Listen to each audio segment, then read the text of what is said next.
The training philosophy as a whole has really been elevated by these shoes. You know, the double thresholds you hear about a lot now. You know, again, you can do more volume in a day than you used to be able to.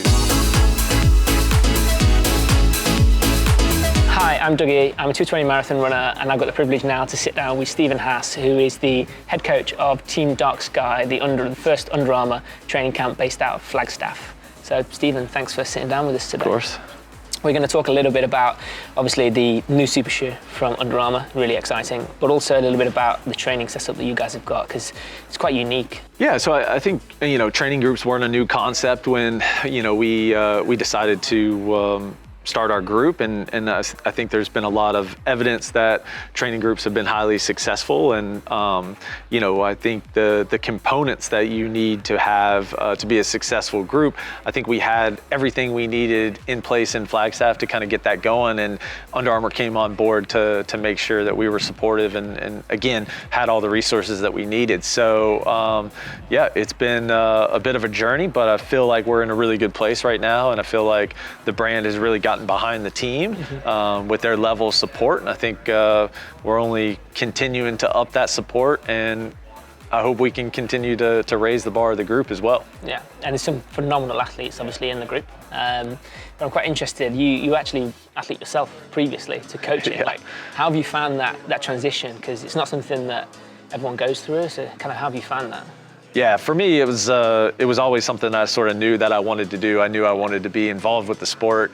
You know, I'm an agent as well as a coach, and I was really just passionate about helping people run fast. And I think both of those jobs really, you know, really cross over and really, you know, support athletes in that mission of helping them run fast, you know, and being successful and helping them, you know, gain another level of, you know, experience within the sport. So yeah, I always knew I wanted to do it.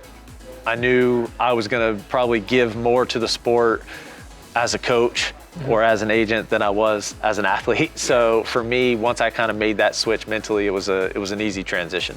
Okay, and yeah. But that must be kind of nerve-wracking as well, because you obviously invest a lot of time in these athletes. Yeah. Like, take a New York Marathon, for example. What was it like watching those last few miles? It must have been excruciating. Yeah, I swear, I actually get more nervous as a coach than I did as an athlete, ever.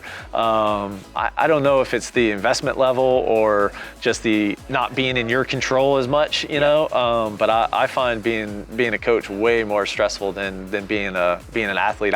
Night before New York City Marathon, I don't know that I slept. I gotta be honest, I was like up all night thinking of like different scenarios of the race and everything, and it was like the most restless night ever, but rewarded the next day with probably one of the best days ever as a coach, you know, seeing an athlete coming to the park in the lead, and, you know, being able to see her and know that she had it, you know, like I felt extremely confident watching her come home that she was going to get it done and win that race. So super exciting. It was an awesome day. Amazing, really. I mean, I can't even describe it. Something I'll never forget.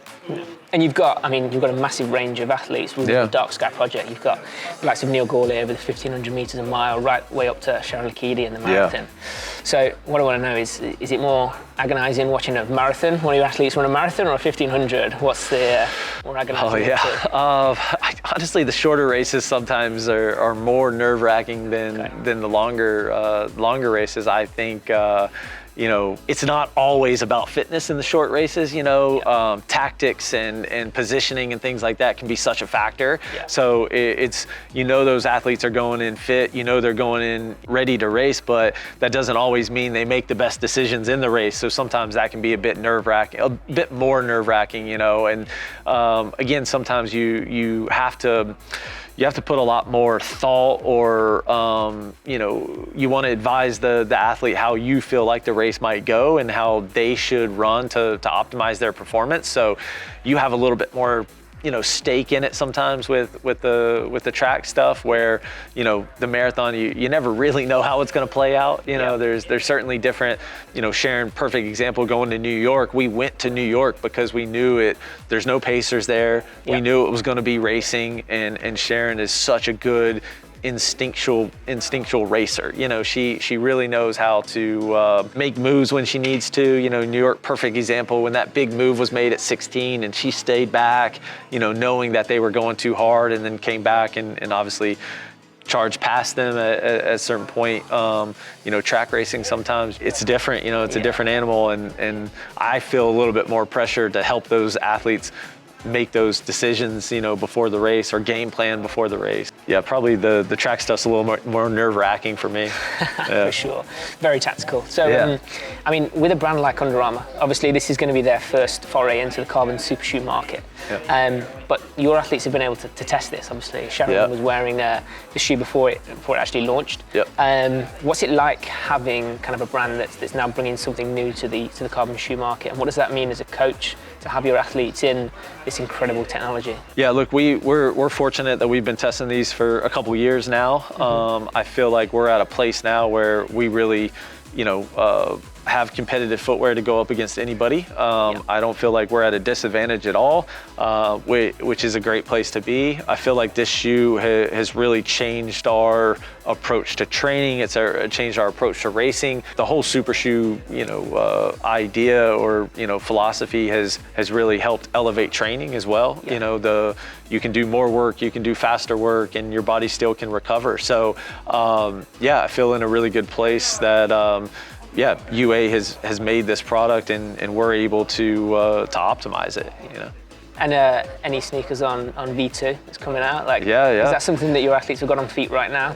Yes, for sure. I have a pair in my bag that I'm taking to Kenya with me right now that are a second version of this, so Sharon can get them on her feet right now and get some feedback. That's another really cool thing about UA is, you know, we're not settling with this shoe. You know, we're going to continue to push the envelope and see if we can make a better shoe, a higher performing shoe. And I think the whole innovation team and the whole inline team has really taken on that mission, from the road shoes to the track spikes, you know, and even to our everyday trainers, you know. So that's pretty exciting and pretty fun to be a part of, and our athletes really feel fortunate to be with a brand that, again, is not settling with this product and pushing the envelope even more. Sure.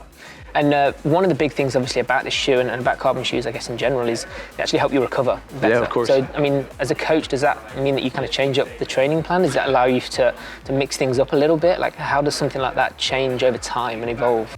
Yeah, I really feel like that has elevated our training. You know, some of the paces that we're able to train at now, I probably wouldn't have done 5 years ago, you know, and the amount of volume and the amount of work that we can do, it's really elevated and we continue to adapt to it, you know. But yeah, I really feel like the training philosophy as a whole has really been elevated by these shoes. You know, the double thresholds you hear about a lot now, you know, again, you can do more volume in a day than you used to be able to. So yeah, I feel like we've adapted to it well, and you know, Flagstaff is a unique place to train, as you obviously have the element of being at altitude to factor in as well. So yeah, it's something that certainly affects our training and our day-to-day training. Yeah. So you've, I mean, Dark Sky's now got itself a marathon major under the belt. What's next? Are we going to see Olympic podiums, world champs coming up in August? Yeah, look, that's the goal. I mean, we're, again, it's something that I keep pushing to the team, and an attitude that the team has really, really taken on. And I feel like, you know, we're really, as a whole group, collectively striving for more, you know, and this performance by Sharon was something that really helped kick that off. You know, I think people who've been in the group know Sharon. They know what she does every day. They know her as an athlete, and you know, they can relate and they can see you know, the hard work and buying into the program has helped her get where she's, you know, at right now. And you know, Neil, the same thing. You know, we have some young 1500 meter guys that I think, you know, look at Neil and say, okay, I can do that too. And it's, again, really elevated the level of the group and what we're shooting for. And yeah, I don't want to put a ceiling on that. You know, I want to continue to get better, continue to shoot for, you know, it's within the sport. Like New York or like breaking a British record. You know, I feel like the culture of the team right now is in a really, really good place that we're going to push that as far as we can. Awesome. Well, I think that's pretty much everything. So obviously, thank you for your time today. Yeah, of course. It's really exciting to get this shoe out into the public space and get it on people's feet. Yeah, I wish you the best of luck in Barcelona. Thank you.